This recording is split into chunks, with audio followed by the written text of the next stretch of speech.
Welcome to Guelph Fight Wrestling. I'm Andrew Sennedra, and this is the masochist Captain Witchfingers. And it's kind of a perfect nickname for him today because there was some masochistic stuff going on in New Japan's Dominion 2024.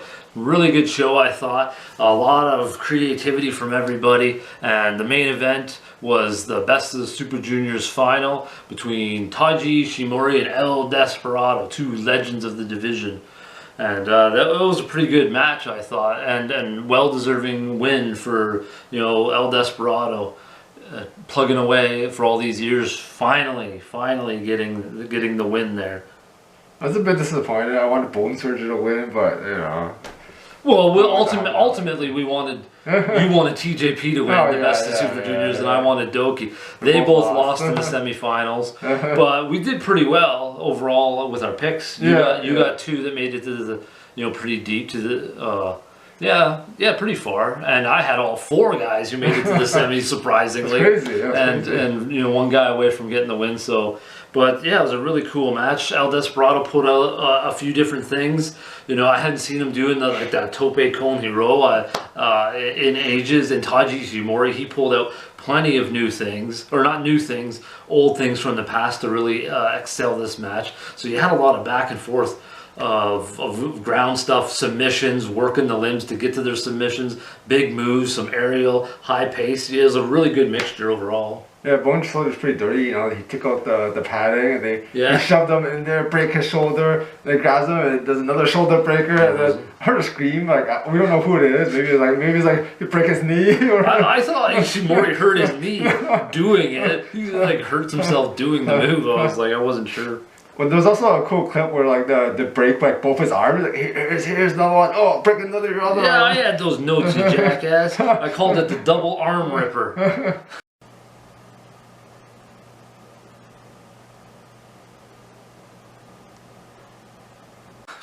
But that was pretty interesting. The double whammy on the arms, and Taiji Ishimori pulling out some of his old classics, the little kind of under the rope German, and the Poison Rana.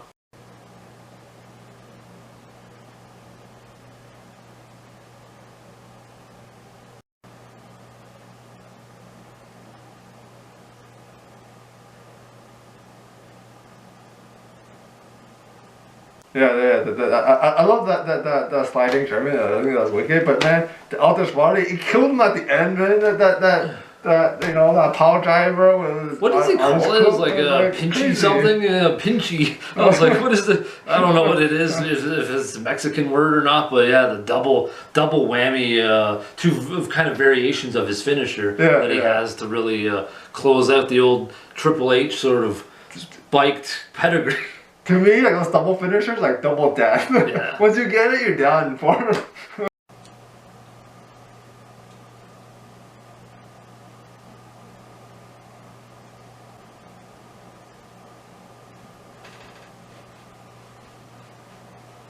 Now moving on to which it ended up being a double main event, because how do you have the New Japan heavyweight champion Mox as the co-main, but he was going up against Evil in the lumberjack match, which was just chaos. He had all those House of Torture turds cheating galore as much as they possibly could. So much dirtiness in this match. Fucking Dick Togo with his garrote and all the weapons, the baggings. They're trying to sack people. The Tokyo Pimp. That's funny. They're all whipping Mox. Mox was what the hell? Like dying over. Yeah, 5 guys whipping him with belts. It was just so much chaos in there, and Mox, classic Mox violence as well in there. He set up the table, but he went through it. But he put at the end of the day, he pulled out his barbed wire baseball bat and lit everybody up. Stupid Renderitas and his push-up bar. It's funny, Renderita, he's clubbing everybody with his weapon. Everyone's dying left and right. Yeah, it was a pretty chaotic match, but I mentioned that I like Mox almost. I like him more. It seems to just have a different type of energy and performs a little differently in New Japan compared to AEW. But he ultimately got the win. He's ruthless aggression.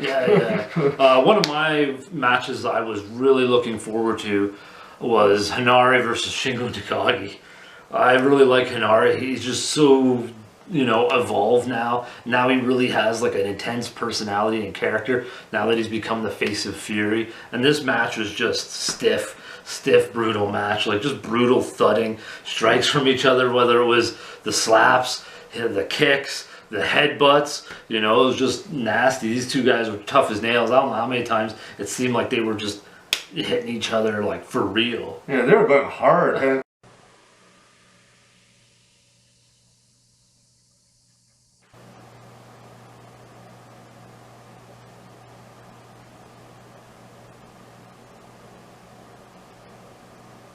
I don't know about you, but I've never seen so many headbutts before. What? They're just who needs like punching and kicking, you know?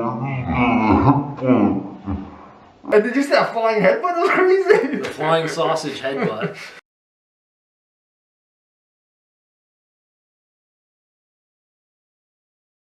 Yeah, it was. I swear there had to between the two of them 24 headbutts or more. Like, oh, like holy moly, they were really conking each other. And Henare is recovered, you know, from his brutal scalp, which you know he almost bled out in the middle of a match, and he's coming back, he's headbutting people. You're like, oh dear God. I think Shingo got hurt because the whole time he like favored his ribs, and then it was like a jaw at the end. So I think. Maybe it's related to his injury or something. I did notice something that seemed like maybe it was protruding, but it's hard to tell because I don't really look at their bodies that much, so I wasn't sure. Now we're moving on to a super match between 8 wrestlers, 4 teams, 2 titles on the line. The New Japan Strong title and the heavyweight New Japan Heavyweight Tag Division or whatever. I think that's what it's called. But this we got GOD, Gorillas of Destiny. We got Bishamon, Hiroki Goto, Yoshihashi Toto. 2 sort of Bullet Club members, Kenta and Chase Owens, and then TMDK's Mikey Nichols and Shane Haste.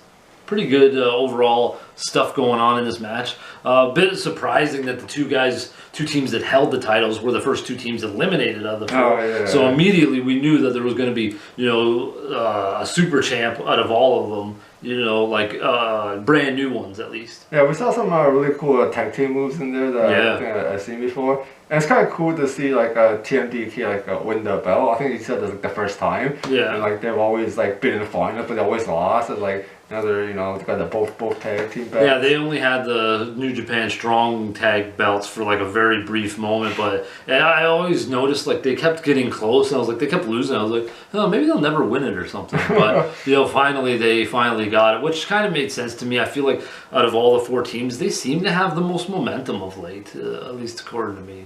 Or what I've seen. Yeah, I always thought them kind of like the workhorses, like, you know, like they're always like or gatekeeper kind of thing, like they work really hard, but they never get it, but it's like, you know, finally like elevate to the next level. Yeah, that's what I thought. Now moving on to the TV title. This match was really cool. I was like, you know, these 2 big rocks, you know, these bowling ball guys. Tomohiro Ishii versus Jeff Cobb. Ooh. This was a pretty fun one. You got for 2 guys that are kind of bigger.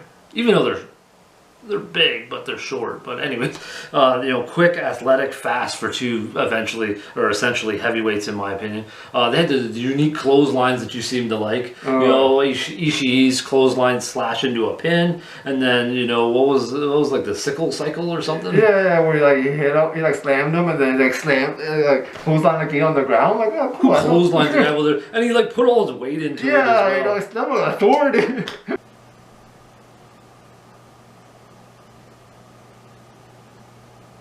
And speaking of clotheslines, like Ishii nailed Cobb so hard he actually did those backflips, and I'm thinking, I don't think I ever saw Cobb flip like that before. That takes a lot, you know, to really drill him, because usually that's for like the smaller guys. You know, they flip a lot easier, not somebody who's roughly like 260, 270. Oh yeah. And man, the Cobb's power is insane. Like, where he chucked him, he went flying in the air kind of thing, right? Oh yeah, the belly sort of underhook sort of suplex.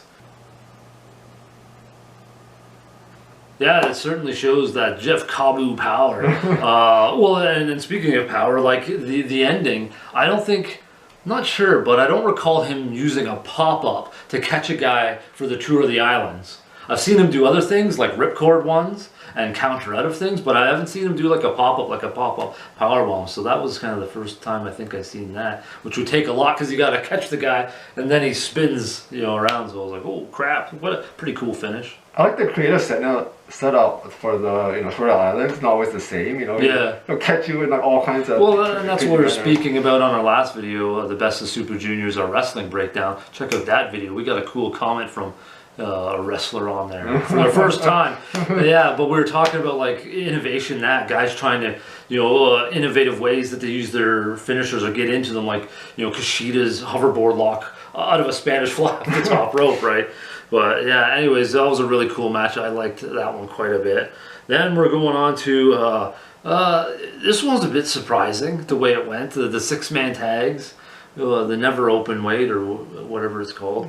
But you got the legendary Tanahashi with Toru Yano, Mr. Cheatmeister, with the new young guy coming up, the big, athletic, beefy, powerful Bolton Oleg versus Yota Tsuji, Bushi, and Hiromu Takahashi, who had like a wild ass costume that he came out with a lot of eyeballs on it. But that match was really cool. Actually, out of all 6 guys, I thought Bolton Oleg had the best in performance. Oh yeah. He really showed his strength when he just like grabbed him and he's like tossing Yota Tsuji. Yeah, Yota Tsuji. He's not a light man. He's a pretty big guy, yeah. Yeah, but and then what I also thought was kind of funny for a 6-man tag, especially in a title match, that somebody like didn't do anything except get like beat up. Bushi just like gets beat up, you know, by Bolton Oleg the whole time, and Hiromu wasn't even really in the match, and the titles change hands to, you know, LIJ, and it was pretty much all Yota Tsuji doing it. He's like beating people up, like he was in the match most of the time. So I was like, they really like pulled a different sort of maneuver of how to, you know, have a title match, the length of it, who was involved, who did the most, who did the least. Like usually it's like a 25-minute match, everybody gets their shit in, right? And except Bushi was just there to be like, get his ass kicked. He's like the MVP. He's like carrying his team. He's like, you know, all these bums back here. I'll do it myself. Yeah, it's like, but like you said, maybe it was Bushi's plan. His plan was to get beat up to tire out the other guys on the other team, so Yota Tsuji could capitalize with all his energy, like a power bar in Street Fighter or something. And man, I really love Toru. You know, he really sells every shot. You know, when you punch him, he's like, ah! You kick him, he's like, ah! Didn't they roll him into a pin and he was screaming? I guess hilarious. Now this next match I thought was kind of an opener. I think for me it kind of felt like a storyline builder. You know, especially since Robbie Eagles and Kosei Fujita of TMDK are getting a title shot at Drilla Maloney and Clark Connors later. But anyways, this is a 6-man match. We got Zack Sabre Jr., Kosei Fujita, Robbie Eagles versus Clark Connors, Drilla Maloney, and some dude named LJ Cleary from Pro Wrestling Noah. So like I said, it kind of felt like a bit of a storyline builder, but it was a good match. I liked the pace. It was really go-go. A lot of stuff going on. Seriousness. From Zack Sabre Jr. He really beat up that stupid whatever, what is he called, handsome man or beautiful beautiful man, pretty boy. Yeah, the LJ Cleary comes in, he just like whoops his ass. He's like gonna snap this fucker's neck, stretch him a bit. I thought it was funny because like Pretty Boy kept like punching him on the apron. So like when he get in, he's like, "Oh, I'm gonna kill you!" Start doing these like European uppercuts.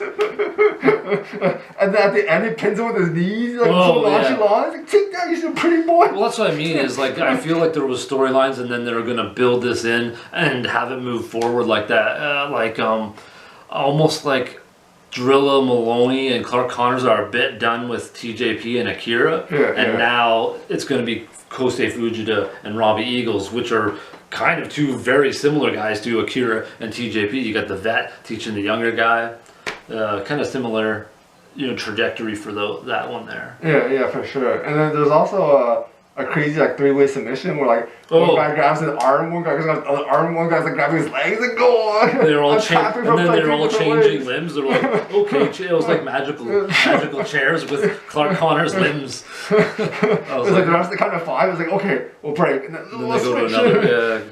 And then we have another. I really think this was a showcase match to kind of showcase Caleb Newman versus Tetsuya Naito, because like why else would you be facing Tetsuya Naito? So I really thought that was kind of the case with that. Newman gets off to a fast start, boots him in the face before Naito can even slowly take off all of his clothes for the match. But overall it was pretty good. Quick match, but it kind of, I don't know if it leads to a storyline or not, but I think it makes sense because, like, he's a prince of pace. Like, I don't got time to, like, wait for him to slowly take off his clothes and beat him up and start the pace fast. Everything is fast for him. He's like one of those guys, if you don't reply to his text within a minute, he's fucking texting you some more. He texts like he's wrestling. He's like, he'll come there and text for you. You don't have time to worry. So that was our thoughts on Dominion. Pretty solid card. We got some showcases. We got some, seeds planted for storylines and things like that. Now on to our grading. Well, let's see what we got. We got good, great, awesome, amazing, spectacular, and fantastic. What do you got it at? I say it was an awesome match or awesome event. Awesome match. Awesome card. I had it awesome as well. So we both had it awesome, which isn't necessarily like a bad thing because all our grading is essentially, positive. It's just, nothing really shot it up to like spectacular and fantastic. Those are really like great matches, but still, I thought it was a very solid card, and well put together and some really interesting stuff there. I definitely think my favorite match had to be Hanari versus Shingo, just because the way everything was playing out, and they really, made meat and potatoes exciting, and on the edge of your seat. At least that's how I took it. I definitely felt that way. Yeah, that was definitely a fun match to see, like, two hard guys going at it. Yeah. So those are our thoughts on Dominion. If you watched it, let us know down in the comment. You can troll us, we don't care. You bring it hard, John. Anyways, until next time, folks, how about some heavy listening?